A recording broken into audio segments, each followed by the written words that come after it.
Hello, good morning student. जो हमारा lesson था ग्रामीण क्षेत्र में आजीविका, पीछे हम 2 वीडियो के पार्ट पढ़ चुके हैं। आगे है,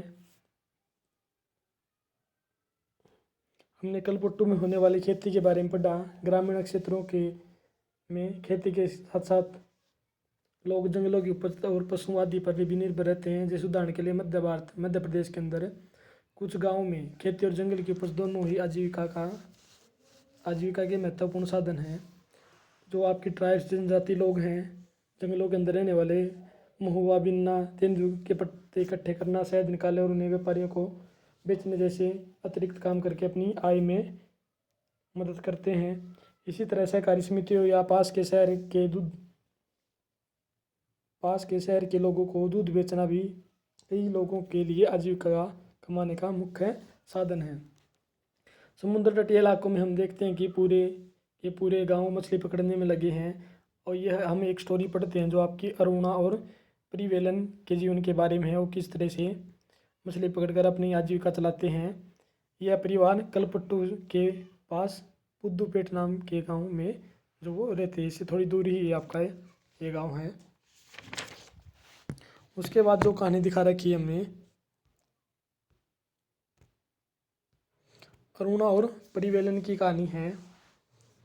ये लोग मछली पकड़कर अपने आजीविका चलाते हैं। उनके घर हैं जो हैं वो समुद्र के पास हैं और चारों ओर जाल और कैटामरीन जो मछुआरों के खास तरह की नाव होती है की पंक्तियाँ दिखाई देती हैं। सुबह 7 बजे समुद्र किनारे बड़ी पहलकदमी होती है। इसी समय सारे कैटामरीन मछलियाँ पकड़कर लौट आते हैं। मछली खरीदने और बेचने के लिए बहुत सारी औरतें इकट्ठी हो जाती हैं। जो मेरा पति है परिवेलन, मेरा भाई और जीजा भी आज तो बड़ी देर से लौटे हैं। मैं बहुत परेशान हो गई थी क्योंकि हमारे कैटामरीन में इकट्ठे ही समुद्र में जाते हैं और उन्होंने बताया कि आज वे समुद्र के अंदर तूफान में फंस गए थे। जो मछलियाँ वो पकड़ी जाती हैं उसमें तो कुछ हिस्सा परिवार के लिए रख लिया जाता है और कुछ हिस्सा को बाज़ार के अंदर नीलाम कर दिया जाता है। और इस नीलामी से जो पैसा आता है उसके 4 भाग बांट दिए जाते हैं। 3 हिस्से उन लोगों में बट जाते हैं जो मछली पकड़ने जाते हैं। बाकी एक हिस्सा उसे मिलता है जिसका नाव और जाल वगैरह होते हैं। चूँकि जाल और कैटामरीन और उसका इंजन हमारे हैं तो वह हिस्सा भी हमें ही मिल जाता है। इन्होंने बैंक से पैसा लोन लेकर एक इंजन खरीदा जो कैटामरीन में लगा हुआ है और इससे ये लोग समुद्र के अंदर काफ़ी दूर तक जा सकते हैं और ज़्यादा मछलियाँ इससे उनको मिल जाती हैं। नीलामी में जो औरतें यहाँ की मछलियाँ खरीदती हैं वे टोकरे भर भर कर पास के गांव में बेचने के लिए जाती हैं। कुछ व्यापारी भी हैं जो शहर की दुकानों के लिए मछलियाँ खरीदते हैं। मैं दोपहर 12 बजे तक जो नीलामी का काम है वो अरुणा सारा निपटा देती है। शाम को उसका पति और बाकी रिश्तेदार मिलकर जाल को सुलझाते हैं और उसकी मुरम्मत करते हैं। कल सुबह 2 बजे फिर वह समुद्र की ओर जाएंगे। हर साल मानसून के दौरान करीब 4 महीने तक वह समुद्र में नहीं जा पाते। क्योंकि उस समय मछलियों के प्रजनन का समय होता है।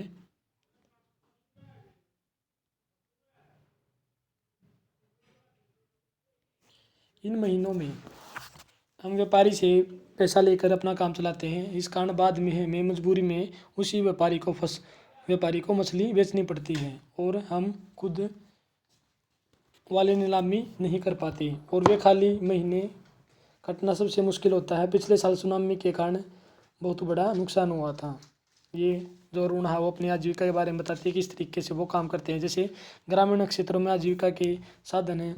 लोग खेती बाड़ी के अलावा और अन्य काम भी करते हैं, अपनी आजीविका चलाते हैं। खेती में कई तरह के काम शामिल है जिसमें आपका खेत तैयार करना, रोपाई, फसलों को रोपना, बुआई, निराई और कटाई उसके अंदर शामिल है।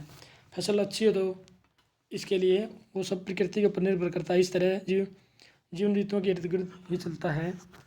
बुआई और कटाई के समय लोग काफ़ी व्यस्त रहते हैं और दूसरे समय काम का बोझ कम रहता है। देश के अलग अलग क्षेत्रों में ग्रामीण लोग अलग अलग तरह की फसलें वहाँ पर उगाते हैं।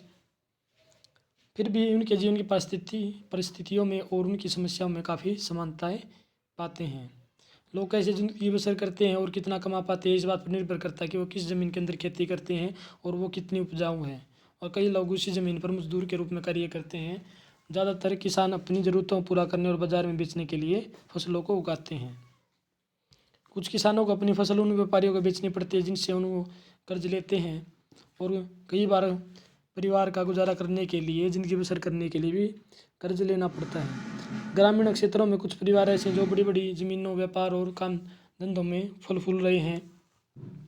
फिर भी ज़्यादातर छोटे किसान, खेतिहर मजदूरों, मछली पकड़ने वाले परिवार और गांव में हस्तशिल्प का काम करने वाले लोगों को पूरे साल रोजगार नहीं मिलता। यानी कि जो गांव के अंदर मिट्टी के बर्तन बना रहे हैं या आपके और जो हाथ से काम करने वाले लोग हैं उनको वर्ष के पूरे महीने काम नहीं मिल पाता। इस तरह हमने देखा कि एक गांव के अंदर किस तरह की आजीविका और किस प्रकार की क्रियाएं की जाती हैं।